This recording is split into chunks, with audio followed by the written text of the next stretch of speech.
everybody, how we doing? My name is Bob and I'm with Novatto, and I'm here today to talk to you about one of our unique copper vessel sinks. This is the Malaga, and the model number on the left here is the TCV-007NA.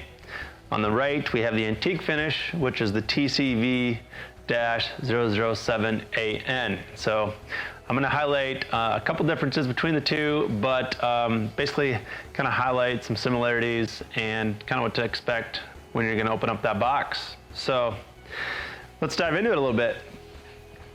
So the big difference between the two is this one, of course, is the natural finish, and that's the antique. That's really the only difference. But with the natural finish, you really get some uniqueness in it. You get a lot of character, a little bit of drama. You get some dark spots with it, you get some lighter spots with it, and the natural finish is just kind of a favorite of mine, and it certainly bleeds over to the back as well. So that's very, very unique. This one is going to be 18 square, so 18 inches all the way around, and then 5.5 inches tall. And all of our copper sinks are hand hammered in Mexico, and you just get a phenomenal quality product. These are all hand hammered, and the uniqueness really comes out on the antique finish because you can see it a little bit more. You can see the dimpling in it. These aren't like a machine pressed sink or anything like that. These are all gonna have just a little bit of character in them from piece to piece, but that's what makes them so unique, because I mean, this sink is kind of one of a kind in a way, and one of a kind to you and your project there. So these are all going to be constructed out of 14 gauge copper as well, which is going to be very, very thick, some of the thickest on the market. You're not going to bend those or have a problem with them at all. So after you get it out of the box and you're ready to install, you'll just need an 1.5 inch hole in your countertop. The drain here is a 1.5 inch as well. And so with that, we would recommend the strainer drain. This is a 19-hole grid strainer, and this is by far the most popular and what we recommend, simply because it's going to be the only drain of ours that's going to fit. And you'll kind of see how nicely it fits, just like so. You got a nice flush finish there. These drains don't have an overflow.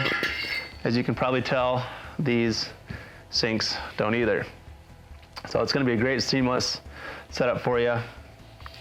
After that, you get it all cleaned up and you want to do a little preventative care. We would recommend taking a waxing compound and just simply wiping it on here. What that's going to do is help with water spotting, or help with, say, if the sink came into contact with something acidic, say like vinegar or tomatoes, anything like that. Granted, these are bathroom sinks, but you never know. You know, if it is left, say on the sink overnight, it could leave like kind of a shiny penny spot on it. But the great thing about copper is it is a living finish, and so typically over time it'll actually heal itself back and darken up again, and it'll look like nothing ever happened to it. So in that regards, copper is very easy to maintain. The other great thing is it doesn't show fingerprints at all, which is very nice compared to, like, say, chrome or brushed nickel or something out there. So with that property, you have the living finish, but also with that you get the antibacterial property of copper just as an element. So that's kind of a unique thing, especially in the bathroom when you think about it. So that's kind of a unique property compared to other sinks like that on the market. That kind of wraps it up. These are great pieces for, say, like a master bath, powder bath. We've seen them in commercial settings. You could do something rustic or like a Tuscan look. There's really no wrong place for them. So if you have any further questions or want to reach out to us, feel free. We're always here for you. Thanks.